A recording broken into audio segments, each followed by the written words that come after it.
Bonjour à tous et bienvenue. Aujourd'hui, nous allons découvrir 9 habitudes pour maîtriser vos émotions. Avant de commencer, si vous êtes nouveau sur cette chaîne, n'oubliez pas de vous abonner pour ne manquer aucune de nos prochaines vidéos. Likez la vidéo si elle vous plaît et partagez-la autour de vous. Maintenant, commençons. Numéro 1, les expériences positives. Que faites-vous lorsque vous êtes submergé par les émotions? Que se passe-t-il lorsque vous débordez de frustration, de peur ou de regret? Dans ces moments difficiles, vos pensées deviennent incontrôlables, les petits problèmes se transforment en véritables catastrophes et vous avez l'impression de ne rien pouvoir faire. Mais il existe un moyen de maîtriser vos émotions. Avec les bonnes habitudes, vous pouvez vous sauver d'une négativité écrasante et garder le contrôle de vos émotions. Bon, disons que vous êtes accablé par une erreur stupide que vous avez commise plus tôt dans la journée. Vous avez dit la mauvaise chose, vous avez manqué une occasion. Et, quoi qu'il en soit, vous êtes rempli de regrets, souhaitant que vous auriez pu faire les choses différemment. Chaque fois que vous êtes pris au piège dans un tourbillon de négativité, comptez vos bénédictions au lieu de vos fardeaux. En d'autres termes, déplacez votre attention des expériences négatives vers les expériences positives. Ne pensez pas à vos erreurs ou à vos regrets, mais concentrez-vous plutôt sur les moments heureux et édifiants de votre vie. Il est utile de dresser une liste d'expériences passionnantes, inspirantes et mémorables. Pensez aux obstacles que vous avez surmontés ou aux objectifs que vous avez atteints. Pensez à vos aventures, à vos passions et à vos amis les plus proches. Parce qu'il y a plus dans la vie que de mauvaises expériences. Si vous pouvez vous souvenir de vos moments les plus positifs, vous pouvez vous sauver des émotions les plus accablantes. Deuxième mouvement mental. Lorsque vous ruminez de mauvaises expériences, le mouvement physique peut soulager la tension et vous aider à surmonter des émotions compliquées. Vous n'en pensez peut-être pas que le mouvement physique affecte votre façon de penser, mais l'exercice physique a un impact profond sur votre humeur et votre état d'esprit. Il a été prouvé que l'exercice est un moyen de réduire le stress, une source de motivation et un exutoire facile pour votre négativité. Il permet également d'équilibrer votre vie en vous donnant un sentiment de stabilité et de contrôle dont vous avez besoin.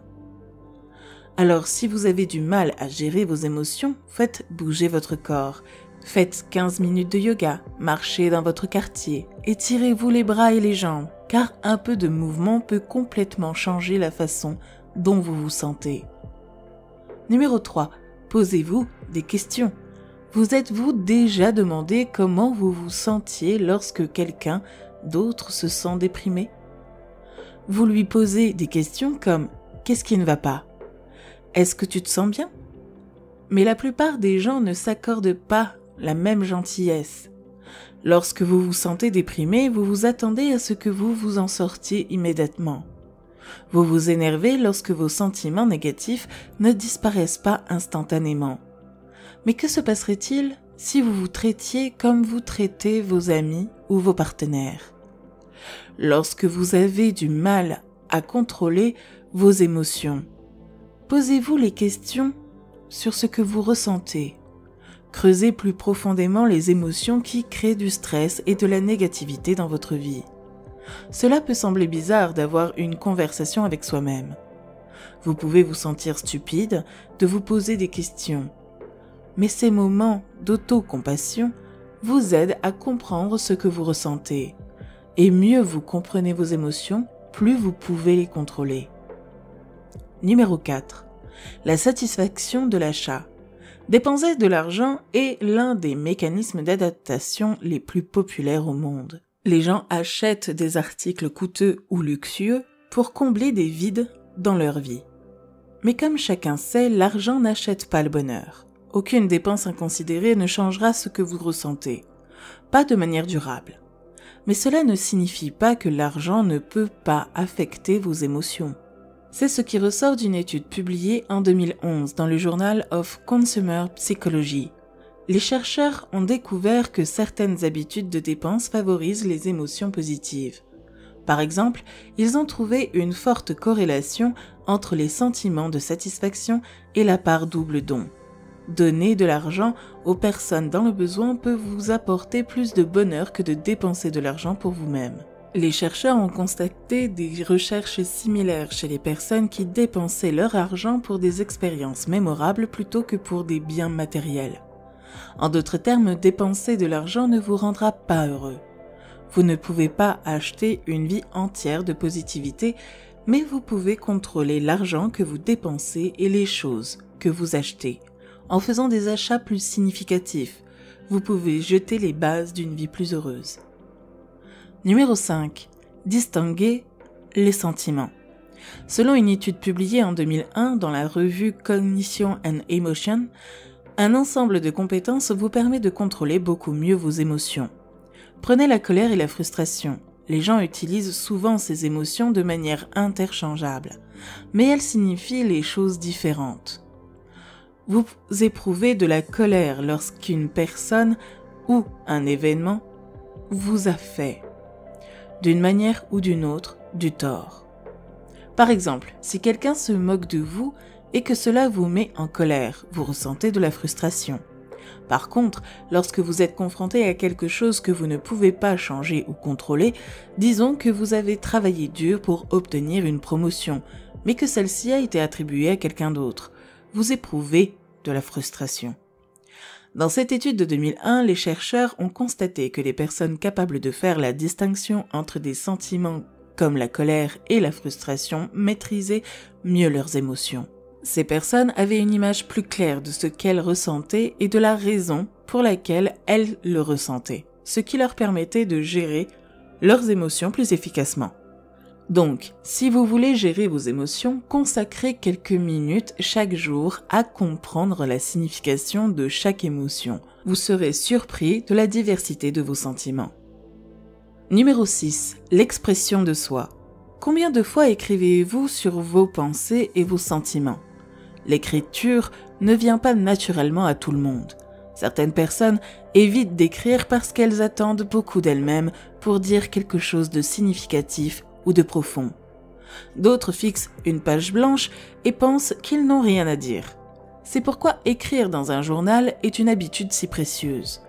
Les journaux vous donnent un endroit où écrire en toute intimité. Personne ne lira ce que vous écrivez. Personne ne saura ce que vous avez dit ou n'avez pas dit. Et cela signifie que vous pouvez écrire sur tout ce que vous voulez, de la manière que vous voulez. Ainsi, si vous voulez mieux comprendre vos émotions par exemple, votre journal peut être un exutoire pour vos sentiments. Dans ces pages, vous pouvez vous poser des questions, analyser vos sentiments, vos émotions et discuter de vos problèmes sans craindre d'être jugé ou critiqué. Même si vous ne savez pas quoi dire, essayez pendant 15 minutes seulement d'écrire sur vos émotions. Dites tout ce qui vous vient à l'esprit.